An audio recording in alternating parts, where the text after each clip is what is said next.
c'est un sujet que je porte avec moi depuis longtemps, j'avais très envie d'en parler, et effectivement, je me suis dit que ce sujet-là était le bon truc où j'avais envie d'écrire moi, de mettre des phrases à moi dans la bouche des personnages, et donc voilà, donc je l'ai fait de manière assez naturelle en fait, et c'est la première fois effectivement que je le fais, et ouais, ça m'a carrément donné envie de le refaire sur d'autres histoires, on verra, pour l'instant c'est pas prévu. J'ai la chance d'avoir fait 2 autres films depuis où je suis pas du tout scénariste, je me suis tout aussi amusé, tu vois. Mais celui-là, effectivement, il y a un côté un petit peu plus personnel, on va dire. Et ouais, hein, pas évident. Allez-y. Alors, bonjour. Salut. Déjà, je trouve personnellement que le rôle te va bien. C'est gentil. Parce que on te connaît on t'a connu dans des films où tu étais, on va dire, plus ou moins sérieux, et des films où tu étais très, très dans l'humour, et là, je te trouve beaucoup plus posé, beaucoup plus profond, et franchement, ça te va bien. Continue. C'est très gentil. J'ai l'impression qu'avant ça, j'ai fait que de la merde, moi. Alors, c'était pas de la merde, mais c'était beau. Non, mais c'est une blague. Faut pas développer. Ça fait plaisir, ça me touche. Tu as la chance pour ce film d'être entouré d'un certain nombre d'acteurs qui ont déjà une longue carrière. J'ai pas fait des autres choses que carrière, mais ouais. Je t'espère la même. Qu'est-ce que tu as retenu de ce tournage et de ces gens et de cette équipe avec qui tu as pu tourner? Qu'est-ce que tu retiendras pour plus tard? C'est une leçon extraordinaire, franchement. Marianne en est témoin. Il y avait une ambiance sur le plateau qui était géniale. C'était fantastique de pouvoir discuter avec tous ces gens. Je le répète souvent pendant cette tournée, mais pour moi, Gérard Depardieu est au cinéma ce que Johnny Hallyday était à la musique, c'est-à-dire un monstre, c'est-à-dire qu'un monstre sacré. Je pense qu'il n'y a pas d'acteurs en France qui peuvent prétendre à la carrière de Gérard Depardieu. Ça n'existe pas. Il n'y a personne même qui peut comparer un morceau de sa carrière à celle de Gérard Depardieu. Pour info, parce que c'est un truc qui m'a impressionné comme je l'ai appris, c'est l'acteur dans l'histoire de France qui a fait le plus d'entrées au cinéma. Et Dieu sait que ici, quand même, avec Danny Boone dans le Nord, vous avez un grand champion des entrées. Mais Gérard, c'est celui qui a fait le plus d'entrées depuis que le cinéma en France existe. Voilà, le top 3 quand même, pour info, c'est assez impressionnant. C'est le premier, Gérard Depardieu, 400 millions d'entrées. Ensuite, vous avez en numéro 2 Louis Funès, avec 300 millions d'entrées. Et ensuite, vous avez en numéro 3 un monsieur qui s'appelle Bourvil. Donc autant vous dire que dans le top 3, il n'y en a plus qu'un seul de vivant. Et celui qui est vivant, il a 100 millions d'entrées d'avance sur le deuxième. Et c'est celui que j'aime appeler le gros GG. Donc c'est extraordinaire, voilà, c'est un mythe, c'est une légende. De pouvoir discuter avec lui, c'était complètement dingue. Il te raconte des anecdotes qu'il a vécues, où il a parlé avec Brel, il était pote avec Johnny, enfin il te raconte des trucs de dingue. Et pour moi, franchement, je me taisais sur le plateau, je l'écoutais parler, c'était dingue. Et pareil pour tous les autres. Marianne, que vous avez pu voir dans Les Invisibles, qui était déjà absolument formidable. Mylène de Mongeau, qui a joué pareil avec Louis Funès dans Les Fantomas, qui était aussi dans Les Campings, qui était la femme de Claude Brasseur. C'est une actrice extraordinaire. Liliane Robert, moi je suis fan d'elle depuis la série 10% ou Family Business. Elle est géniale dans les 2 séries, elle est incroyable. Jean-Luc Bidot, c'est toute mon enfance, c'est la série H, il jouait le professeur Strauss dans la série H qui passait sur Canal à l'époque. Daniel Prévost, est-ce que j'ai encore besoin de présenter Daniel Prévost? Enfin, tu vois, c'est un immense acteur. Moi, je l'ai découvert dans La Vérité si je m'en deux, quand il jouait le méchant, M. Verhouten. J'étais fan absolu. Pareil pour Marthe Villalonga, Firmin Richard, c'est des actrices où j'ai vu tellement de films qu'en fait, quand tu discutes avec ces gens-là, bah, tu écoutes, quoi, tu vois, tu écoutes, tu apprends. Et moi, je crois que j'ai jamais autant appris que sur ce film. Et je rebondis sur ce que tu as dit au tout début. Tu m'as dit, ouais, t'as un jeu beaucoup plus posé et tout. Je crois que plus les gens en face de toi sont justes dans le jeu d'acteur, tu sais, c'est un concert. Quand tu es sur scène et que tu fais du one-man show, c'est un solo. Quand tu fais un film choral, puisque c'est vraiment ce que c'est un film choral, bah, c'est un concert. Et donc forcément, quand tout le monde autour de toi joue à la perfection de son instrument, et ben toi, tu te mets au niveau, tu te démerdes pour te mettre au niveau, et tu essaies de jouer de la meilleure manière possible pour pas foirer l'intégralité de l'harmonie, tu comprends? Donc je pense que quand on joue avec des génies, eh bien, on prend un peu de leur génie. Voilà ce que je pense. Très bien, en tout cas, c'est bien. Ouais, c'est vrai.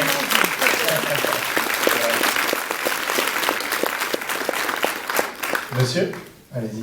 Question rigolote, et donc tenir l'instrument de Gérard, c'était un peu... Écoute, tenir l'instrument de Gérard, c'était alors pour être très honnête, j'ai pas tenu pour de vrai, bien sûr. Par contre, si tu veux tout savoir, quand on a tourné la scène, je suis très bien entendu avec Gérard, on s'est beaucoup marré sur le film. Et puis il faut savoir que c'est un animal, hein. Marielle pourra vous le confirmer. Il est très gentil, il a été avec moi, il a été prévenant, super sympa, on a eu des fous rires. T'es pas la sœur à Coluche, toi? Non, mais je lui ai dit, moi je vous voulez, moi je fais comme vous voulez. Puis je sais pas, il est parti à rire, non, et avec moi il était hyper gentil. Et en fait, il choisit un peu. Quand je dis c'est un animal, c'est que t'as vu, c'est pas parce que t'es gentil avec lui qu'il va être gentil avec toi.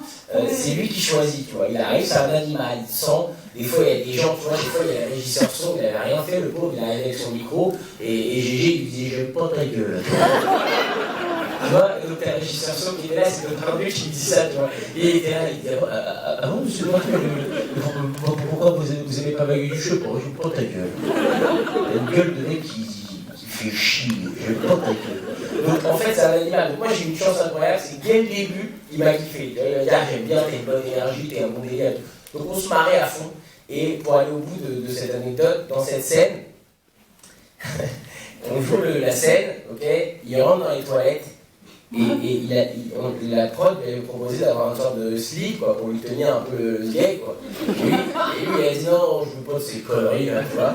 Et donc en fait, il baisse son froc, tu vois. Et la réaction que tu as dans le film, c'est la réaction de la première scène qu'on a gardée, parce qu'elle est je joue pas, je suis super sincère, je suis en mode wow, ok, wow, ok, il l'a fait pour de vrai, merde. Et dans ma tête, je me disais, ok, je vois sa top, my god. Donc voilà, pour répondre à ta question, je pensais pas avoir cette vision dans la vie, mais voilà, c'est ce que je souhaite, donc je l'assume. Je l'ai vu en live, je l'ai vu en live. Et je lui ai dit, et après quand le réalisateur a dit coupé, je dis, mais Gérard, t'as vraiment... j'ai vu ton... Enfin, je l'ai vu, quoi, là, c'est... La pub est tronquée. Hein? La pub est tronquée. Non, c'est... Écoute, c'est un très joli morceau, il n'y a pas de problème. C'est vrai que je ne m'attendais pas à voir ça, quoi, tout simplement, et donc j'étais assez choqué. D'ailleurs, sa réponse était géniale quand je lui ai dit, mais pourquoi tu l'as sorti pour de vrai? Il m'a dit, mais enfin, c'est la scène, non? Et tu vois, c'est ce que ça te raconte chez le mec, c'est que le mec, il fait tout à fond, il joue les trucs à fond, quoi. Donc voilà. Mais je l'ai pas touché. Quoi? Pour information, Kev, t'as la rue du Gros Gérard à Lille. C'est vrai?